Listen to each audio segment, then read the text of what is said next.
You're listening to Laurel Staples on Red Podcast. Just kidding. This is episode number 124. It's just me today, flying solo, and I'm going to tell you about an accident I was in and business lessons that you can learn from it. That's coming up. This is the Red Podcast. Real entrepreneur development. Make more money, work less, and live a life of freedom. No BS advice that really works. Here's your hosts, David Hooper and Laurel Staples. Last week, Nashville, which is where Laurel and I live, got hit by a massive ice storm. We had a little bit of snow, but more or less it was all ice. We haven't had more than an inch of snow here for over 4 years. All ice. Everything shut down. The city buses, which normally have a snow route, even they weren't running. Schools were out for 7 days, and personally, Laurel and I left the house only once. We had a little bit of a break in there. We needed food. We had nothing to eat. We had to get to a grocery store. Earlier this week, everything started to clear up. Almost. And that is where this story begins. 2 days ago, I had a series of appointments back to back. And it was one of those days where you wonder how you're going to get everything in. But having not left the house during the previous week, I was just glad to get out. I had a tight schedule of morning appointments with an interview for my radio show in the afternoon. Between that, I had a hair appointment. Like I said, everything was tight. There was no time even scheduled for lunch. But fortunately, in the same building where I get my hair cut, there's a smoothie place.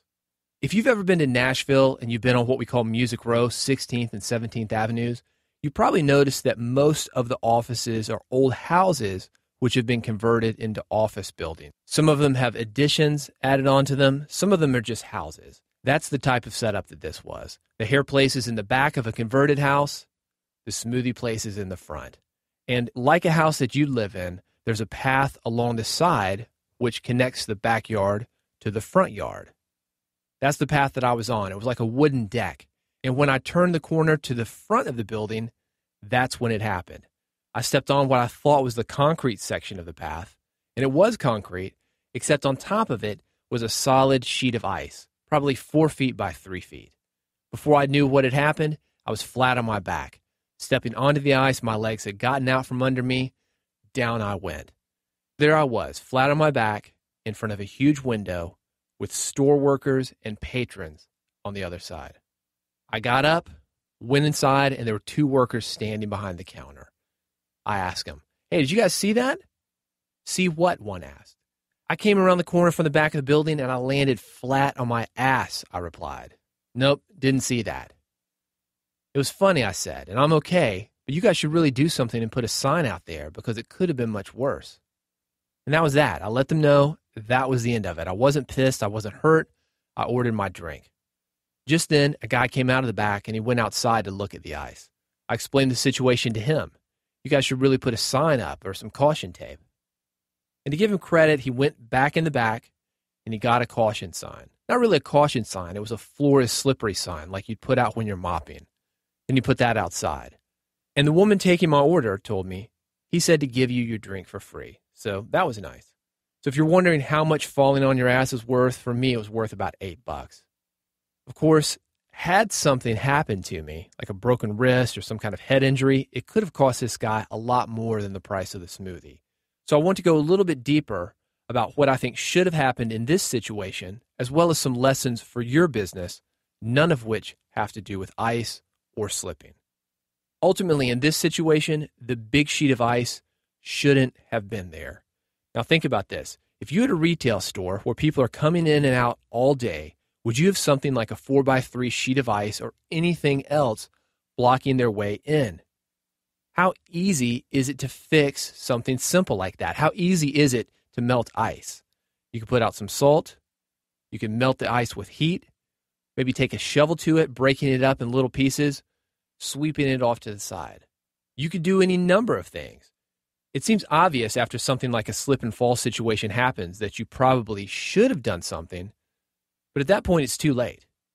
Last year, I know a woman who broke both her wrists in a similar accident. This year, in this very same ice storm, I know a guy who fell down, hit his head on the ground, and had to go to the hospital for a concussion. He temporarily lost his short-term memory. Very scary situation. And when I went for my regularly scheduled chiropractor appointment the next day, I mentioned it to my chiropractor. She told me, I've heard that story about 100 times since Monday. So it's not like these things don't happen.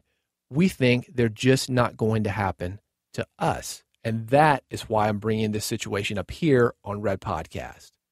Right now, there's something in your business, and it's keeping you from making the money you want, reaching the customers that you want, and having the ease that you want. Like a sheet of ice, it's likely small, and like ice, it might even be transparent. But it's blocking the path of customers from where they are to where you are. Now, these can be all kinds of things, and because they're small and so easy to look over, that's why we ignore them. They're the deadlines that we extend because we don't see any direct consequences when we miss them by just a few days. They're the potential clients that we don't follow up with because, well, they probably wouldn't buy anyway. Maybe it's the extra time that we sleep in because we had one too many beers the night before. That stuff's not a big deal, is it? Seriously, I mean, the project, even if it's late, it still gets accomplished. So that's good. And most of the people you follow up with, they're not going to buy. And one extra beer? Hey, you're not an alcoholic. But it's these things, as little as they are, that are so easy to fix that can make a huge difference in what you can accomplish over extended periods of time in your business. If you really want to do well in your business, you've got to take care of these things. A simple business isn't built on one idea or one major transaction. Successful businesses happen because of thousands of tiny little actions done consistently over a long period of time, which compound to create big improvement. If you take away one thing from this podcast episode, I hope that is you will take action on the little things in your business that could be causing you big issues. Even if they're not urgent, even if it doesn't seem like they're a problem now, take care of the little things. They're quick, they're easy. Do it now. A lot of these things, literally, like the ice example, 5-10 minutes max can make a huge difference in what you're doing, not only today, but tomorrow and in the days ahead. Have something about your business that you need help with? Feel free to reach out to us. Over the next few weeks, Laurel and I will be talking about these tiny little things that are holding entrepreneurs back and what you can do to simply, easily, and quickly get rid of them so you can move forward in your business. If you've got something that you're struggling with now or procrastinating on and you'd like for us to cover it on a future episode of Red Podcast, feel free to reach out to me with your story. You can email us directly at hello@redpodcast.com. If you're on Twitter and you'd like to reach out to me quickly with a quick comment or question, feel free to reach out there. My username is @DavidHooper. Thanks for listening. If you haven't already checked out our apps, they are available to you for free. Every episode of Red Podcast is there. We're in the Google App Store, the Amazon App Store, and the iTunes Apple App Store. Search for Real Entrepreneur Development. You can download the app for free. Listen to Red Podcast wherever you go on your Android or iPhone. Thanks for listening. We'll see you next time on the next episode of the Red Podcast. You've been listening to Red Podcast, Real Entrepreneur Development. Subscribe today using iTunes, Stitcher, or via RSS at redpodcast.com.